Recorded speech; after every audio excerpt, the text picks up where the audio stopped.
குழந்தைகள் உலகம் வன்மம் இல்லாத மறதி நிறைந்த உலகங்கய்யா. வன்மம் கிடையாது.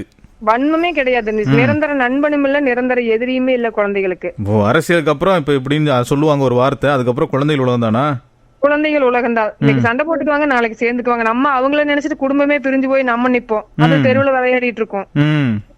அப்புறம் பாத்தீங்கன்னா ரொம்ப எளிமையானது அந்த குழந்தைகளோட உலகம். இப்ப நான் என் பேரன் எங்க கூட தான் இருக்கேன். சாப்பாடு ஊட்டுறக்கு தோப்புக்குள்ள எடுத்துட்டு போவேன் நானு. நான் 50 ரூபாய் இளநியை கை காட்டுவேன். அவன் எலி அடிச்சு போட்ட குறும்பியை கை காட்டுவான். அவனுக்கு அந்த குறும்பியே போதும் அவனுக்கு. ஆனா எனக்கு இளநிதான் எனக்கு வேணும். 10 ரூபாய் பஞ்சு மிட்டாயினால அவன் மனசு நிறையும். 10 கோடி கொடுத்தா கூட என் மனசு நிறைய மாட்டேங்குது. உண்மைதான், அழகு. அப்போ அந்த குழந்தைகளோட உலகம் என்பது ரொம்ப எளிமையானது.